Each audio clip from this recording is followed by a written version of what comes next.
जरा सोचिए, आप एक अनजान कमरे में फंस जाएं जहां अजीबोगरीब चीजें हो रही हों और बाहर निकलने का कोई रास्ता है नहीं। कुछ ऐसा ही होता है हमारी आज की कहानी में।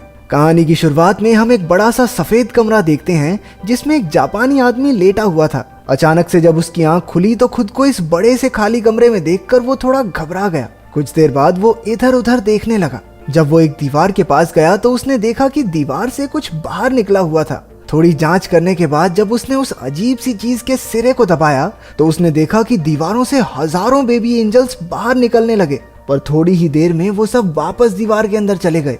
बस उनके शरीर का थोड़ा सा हिस्सा बाहर रह गया। अब उस आदमी को समझ आया कि ये अजीब सी दिखने वाली चीज असल में थी क्या। एक आवाज हमें बताती है कि जिंदगी के इस दौर को सीखना कहते हैं। उस बटन की सच्चाई जानने के बाद वो आदमी अपनी उंगली सूंघने लगा। उसने खूब शोर मचाया कि अगर कोई आसपास हो तो उसकी मदद करे, लेकिन जब उसे कोई जवाब नहीं मिला तो वो एक के बाद एक अलग अलग बटन्स को दबाने लगा। हर एक बटन से नई नई चीजें कमरे में गिरने लगती। कभी टूथब्रश निकल आता तो कभी एक बड़ा सा गुलदस्ता। उसने हिसाब लगाया कि एक बटन को दबाने से एक पर्टिकुलर चीज ही बाहर आती थी। उसने अपनी इस थ्योरी को टेस्ट करने के लिए एक ही बटन को बार बार दबाकर चॉपस्टिक्स का ढेर लगा दिया, लेकिन अगले बटन को दबाते ही एक शॉपिंग कार्ट तेजी से निकला और जोर से उसके पैर पर लगा, जिसकी वजह से वो दर्द में चिल्लाने लगा। जब उसने अगले बटन को दबाया तो वो ट्रांसफॉर्म होकर एक बच्चे के पिछवाड़े में बदल जाता है जिसने उसके मुंह पे पाद दिया। इसके बाद उसने अलग अलग बटनों को दबा दबा कर ढेर सारी चीजें इकट्ठा कर ली। जब वो एक बॉल से खेल रहा था तो वो जाकर एक बटन पर लगी जिससे सुशी नाम की एक लजीज जापानी डिश बाहर आई। वो खुश था क्योंकि उसे वाकई में बहुत भूख लगी थी। वो सोच रहा था कि सुशी के साथ साथ सोया सॉस भी मिल जाए तो मजा आ जाएगा, पर उसके बार बार बटन दबाने के बाद भी हर बार सिर्फ सुशी ही निकलती, तो वो चुपचाप जो मिला है खाने लगा। खाना खत्म हो जाने के बाद जब उसने और मंगवाने के लिए फिर से बटन दबाया तो अब की बार सोया सॉस की एक बोतल उसके सामने आ गई। उसने गुस्से में बोतल को दूर फेंक दिया कि जब जरूरत थी तब तो आई नहीं। हाँ, अगला बटन दबाने पर उसे 3D चश्मे मिले। चश्मे पहनकर उसे एक बेबी एंजल अपने बटन की तरफ इशारा करता हुआ दिखने लगा। ये देखकर वो बहुत खुश हो गया क्योंकि उसे लगा कि मैंने तो कमरे का रहस्य सुलझा लिया है। लेकिन बटन दबाने पर एक काउंटडाउन शुरू हो गया जिसके आखिर में दीवार से एक बहुत बड़ा पिछवाड़ा बाहर आया और उसने उसके मुंह पे पाद दिया। थोड़े और बटन्स दबाने के बाद उसे एक किताब मिली जो उसे काफी मजेदार लगी।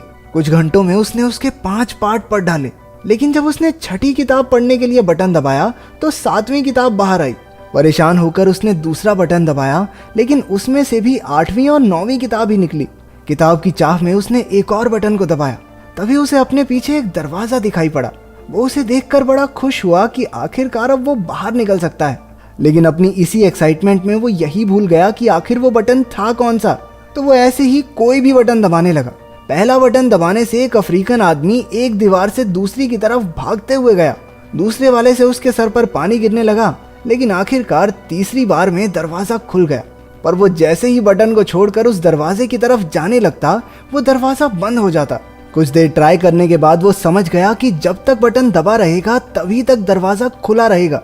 वो रनिंग पोजीशन लेकर उस बटन पर खड़ा हो गया ताकि जल्दी से दरवाजे तक पहुंच जाए, लेकिन इससे पहले कि वो वहां पहुंचता दरवाजा बंद हो गया। इसके बाद उसने बहुत से अतरंगी तरीके अपनाए, लेकिन किसी ने भी काम नहीं किया। उसने शॉपिंग कार्ट पर बैठकर भी जल्दी से दरवाजे तक पहुंचने की कोशिश की, लेकिन सब बेकार। इसके बाद उसने अपना दिमाग लगाया और एक गुलदस्ता उस बटन पर रख दिया, लेकिन वो इतना भारी नहीं था कि उसे दबाए रख सके, तो अब उसे गुलदस्ते को भरना होगा। उसने पानी वाला बटन दबाकर उसमें पानी डालने की कोशिश की, लेकिन पानी उसके शरीर के अलावा कहीं गिरता ही नहीं था। फिर उसने दिमाग लड़ाकर गुलदस्ते को सुशी से भर दिया। वो बड़ी मुश्किल से उसे वहां लेकर गया, लेकिन उसने गलती से वो गुलदस्ता एक दूसरे बटन पर रख दिया, जिसके बाद वो अफ्रीकन आदमी भागता हुआ आया और उससे टकराने की वजह से गुलदस्ता भी टूट गया। वो गुस्से और फ्रस्ट्रेशन में चिल्लाने लगा। उसने कुछ और छोटे मोटे पैंतरे लगाए, लेकिन दरवाजा हर बार उसके पहुंचने से पहले ही बंद हो जाता। फिर गलती से एक बटन दबाने पर एक रस्सी नीचे आई।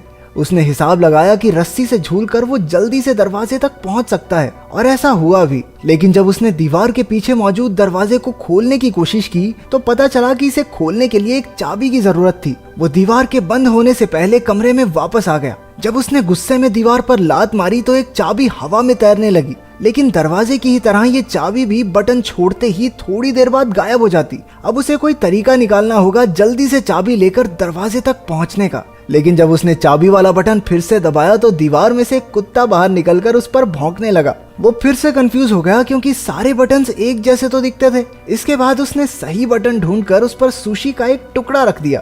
एक दो बार फेल होने के बाद आखिरकार वो चाबी लेकर दरवाजे तक पहुंच ही गया। लेकिन अभी मुसीबत खत्म नहीं हुई थी।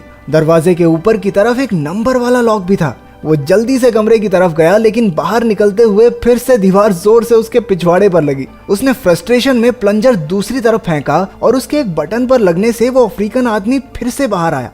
लेकिन अब की बार उसने नोटिस किया कि उस अफ्रीकन आदमी के सर पर 3 नंबर लिखे हुए थे और शायद उसी नंबर से वो ताला खुलेगा। क्योंकि दीवार बार बार बंद हो जाती थी तो उसने 3 बार में वो ताला भी खोल दिया। दरवाजा थोड़ा जाम सा लग रहा था तो उसे थोड़ी एक्स्ट्रा जान लगानी पड़ी और इतने में दीवार भी वापस नीचे चली गई।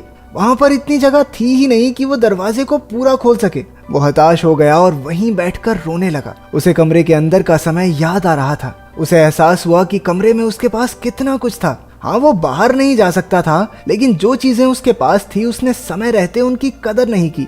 अचानक अपनी बाईं ओर से उसे हवा का झोंका महसूस हुआ। वो उस नकली दीवार को खोलकर बाहर की तरफ भागा। वो पूरी जगह बिल्कुल एक जैसी थी। ऐसा लग रहा था मानो वो एक ही जगह पर भाग रहा हो। भागते भागते वो एक दूसरे कमरे में पहुंचा जहां रोशनी थोड़ी कम थी। उसके अंदर आते ही दरवाजा बंद हो गया। एक आवाज हमें बताती है कि जिंदगी के इस पड़ाव को प्रैक्टिस कहते हैं। उधर मेक्सिको के एक शहर में एक छोटे बच्चे एंटोनियो का परिवार काफी परेशान था। उसके पिता एस्कारगॉट मैन नाम के एक रेसलर हैं। आज उसका एक मैच है जिसकी वजह से वो काफी अजीब सा व्यवहार कर रहा था। उसकी पत्नी सोच रही थी कि क्योंकि उसका विरोधी काफी जवान है इसलिए वो थोड़ा डरा हुआ होगा। लेकिन एंटोनियो के दादा ने कहा, तुम लोग देखना, एक्सपीरियंस के सामने जवानी का जोश ठंडा पड़ जाएगा। हाँ। इसके बाद एस्कारगॉट मैन जल्दी से स्टेडियम पहुंचकर तैयार हो गया और मैच से पहले भगवान का ध्यान किया। उधर स्कूल में बच्चे एंटोनियो का मजाक उड़ा रहे थे क्योंकि वो सच में मान रहा था कि उसके पापा जीत जाएंगे।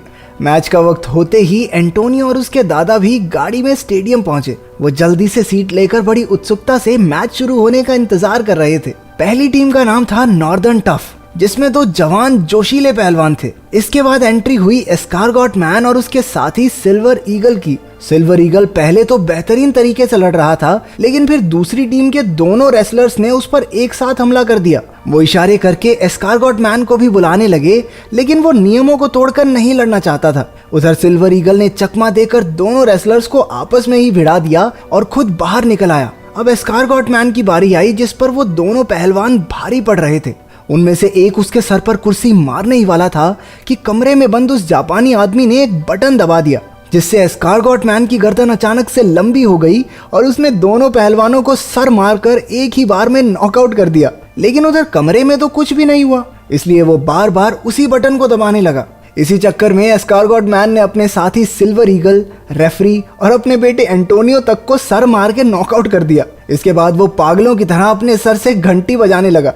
कमरे में उस आदमी ने अलग अलग बटन्स दबाने शुरू कर दिए। किसी बटन से एक सिंगर के मुंह से गाते हुए आग निकलने लगी तो किसी बटन से रशिया के एक जादूगर का जादू फेल हो गया। तीसरा बटन दबाने पर चाइना में एक आदमी अपने ही कुत्तों पर भौंकने लगा। उस आदमी ने देखा कि पिछले कमरे की तरह इस कमरे में छत नहीं थी, बल्कि ऊपर से रोशनी आ रही थी जिसमें एंजल्स उड़ रहे थे। इस बार उसके दिमाग में बहुत अलग चीज आई। उसने बटन्स को दबाने की बजाय उन्हें पकड़कर ऊपर चढ़ना शुरू कर दिया। वो कामयाब रहा और हर बटन के दबने से दुनिया के अलग अलग कोनों में कमाल की चीजें होने लगी। कहीं फूल खिलते तो कहीं कोई हाथी फिसल जाता। जैसे जैसे वो ऊपर जाता गया तो कहीं टोस्ट बनने लगे तो कहीं इंसान चांद तक पहुंच गए। जब तक वो ऊपर पहुंचा उसकी दाढ़ी और बाल बहुत बढ़ चुके थे। अब उसे दीवार पकड़ने की जरूरत नहीं थी, वो भी बाकी एंजल्स की तरह हवा में उड़ता जा रहा था। एक आवाज हमें बताती है कि उसने अब भगवान का दर्जा पा लिया है और अब पूरी दुनिया उसके हिसाब से चलेगी। आखिर तक आते आते उसके चारों ओर सफेद पंख उड़ने लगे जो उसे आखिरी कमरे तक ले गए। इस कमरे की दीवार पर पूरी धरती का नक्शा बना था और वहां अब तक का सबसे बड़ा बटन भी मौजूद था। वो उसे दबाने के लिए आगे बढ़ा और स्क्रीन काली हो गई। तो अगर तुम एक दिन के लिए भगवान बनकर इस धरती पर कुछ भी बदल सको तो क्या करोगे इस ताकत से? कमेंट्स में जरूर बताना।